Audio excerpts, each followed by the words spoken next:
It is a cold world we live in, ladies and gentlemen. It is a cold, cold world. And the more real that you are, and I'm not saying that you need to be boisterous and go out there and tell people how it is all the time and you need to shove it in their face. It's not what I'm saying. But if you're calm, cool, collected, you just are who you are and you're not trying to bother anybody, but you're not allowed to you're not allowing anybody to be stepping on you either. You stand up for yourself, but you're also gracious and you're humble. People are not going to know how to handle that. Okay, your presence is going to make people uncomfortable, even through social media. And there's a person that I've been interacting with on X earlier today, and this was a person that I actually thought I respected as far as their viewpoints and everything. And I'm sure I disagreed with a few things and all that, but I wanted to make a connection because I know that sometimes you have to put yourself out there in order to make those kinds of connections. And the kind of feedback that I got from this person was very peculiar, not at all what I intended. And I could see how in the moment I exposed some wounds of this person that he didn't know he had still. Okay, he didn't know he still had these wounds. And he took that to be something very, I don't know, he just took it in a very immature way. And this perplexed me because I thought that this person was more mature than that, at least judging by the kinds of content that they put out. And even through the screen, your energy can penetrate somebody and you can bring out their old wounds and their demons that they have not yet faced. And I'm growing more and more convinced also that the world is run by scammers. I really am getting to this point where it is a rough world out there, ladies and gentlemen, and I'm very upfront about everything that I'm doing. The Regal Change Academy, it is a business, okay? This is a faith-based university for all intents and purposes. It's an info product, okay? But at the same time, we are there to foster connection, and we're there to build with each other and there to support each other and help each other grow. Hopefully everybody in there will surpass all of us, like surpass each other, because that's the whole point. Is we are striving to grow beyond something in Star Wars that Yoda says to Luke in I'm not really a fan of the episode 7 through 9, but there was one good part that Yoda says to Luke. He says we are what they grow beyond. And he's talking about the students. And he says, we are, as the teachers, what they grow beyond. And so that's an important perspective to have. And that's why it's so vital for you to have humility. Oh my gosh. Humility will save you from so many different opportunities of pride puffing you up and then God punishing you for it. A lot of people too will think that they have relationships to God, but in reality, their relationship is to a concept. They're not really, like, sure, the concept of God is to be recognized and revered, but there's a reason why Christ is also a person. It's so that we can have a personal relationship to God. Okay, that's what makes God so beautiful for the people that follow Christ, is that we can have a personal relationship with God. We get to have a personal relationship with God. And when you have a personal relationship with God, and people see that, and they think that they're on a higher level than you, even though you're not trying to be on a higher level. You're not trying to force anybody into believing anything. You're just trying to give some encouraging perspective or just let the truth be revealed, all of a sudden they don't really like it. All of a sudden, this person that is all high and mighty, they fall. Pride comes before a fall. Make no mistake about that. And sometimes, God uses me in a strange way, even that I don't understand sometimes. I don't understand how God uses me in many ways, oftentimes, because people will tell me that I'm telling them exactly what they needed to hear at this time. And it's not just that they're saying that to say that. No, it actually can be applied to their livelihoods. Well, that means one of two things. Either we are sharing a common life that is so common and a shared collective consciousness that is so shared that you're either drunk on life similar to this or you're listening to Holy Spirit. And I doubt it's the former when it comes to this kind of stuff, because my kind of content that I put out, it's not for the NPC. It's not for the NPC. It's for people that are waking up or that are waking up and have woken up, rather, and they now want to live a fruitful life that is going to please God. They don't want to please the world anymore. They've done that. They've tried that. It doesn't work. It's not going to be applicable to the long term for your soul. And it is true that will is very powerful. There's a quote in The Dark Knight. Well, I suppose it's actually Batman Begins, technically. But in the Batman Begins, Bruce Wayne's trainer, he says, training is nothing, will is everything. It's the will to act. And this is so vital and so important because it's very true.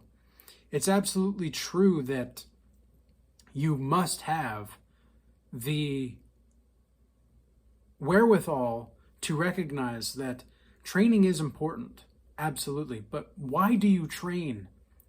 Like so many fitness influencers or fitness this and fitness that, they all want to talk about how they know what's right, they know this, they know how to do that, and perhaps they do. Perhaps they do know. But simultaneously, at the same time, they look great on the outside, but their soul is terribly filthy. Their soul is a catastrophe. Their soul is filled with nothing but filth. And it's a poor sight to see. I'm thinking of another movie in mind. I don't know why I'm thinking about a lot of movies in this video. As you guys know, this is a stream of consciousness, so I just kind of let the Holy Spirit speak as it needs to. But there's a lesson that is learned in the movie Scent of a Woman with Al Pacino. And he says at one point, he says that there's no sight like the sight of an amputated spirit. Man, love that line. Because so many people have amputated their spirits and their souls for the sake of vanity, for the sake of status, for the sake of luxurious items that don't really matter, and for the sake of looking good. And, it always reminds me of Jesus too.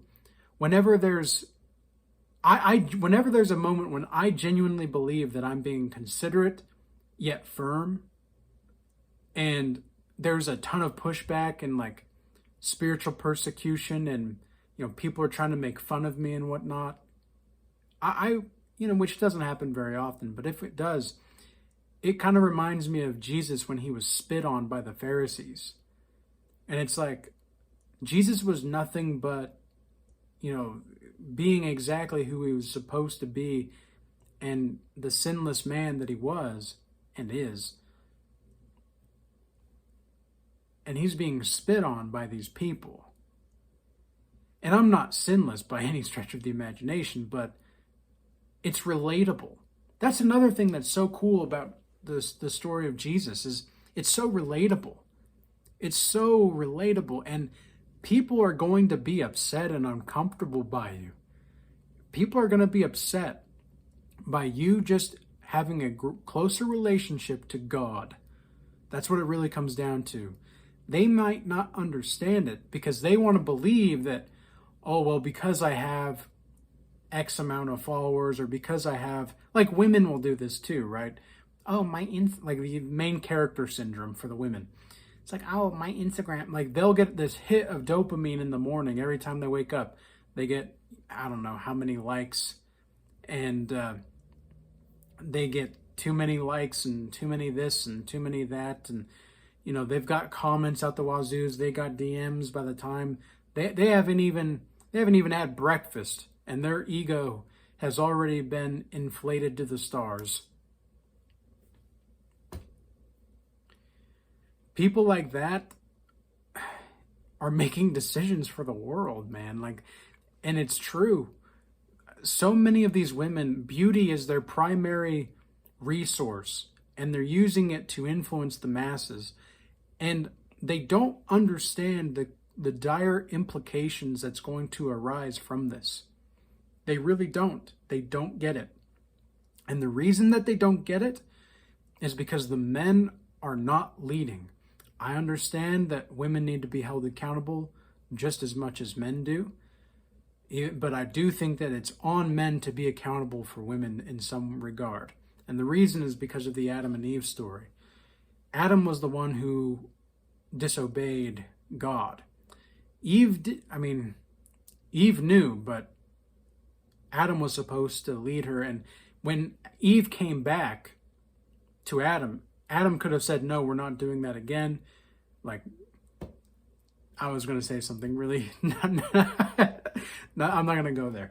But he could have said something different in a playful way, let's say, to Eve. But we have to remember that this is just the nature of women, right? It's like paradise wasn't enough for Eve. There was always something more to be curious about.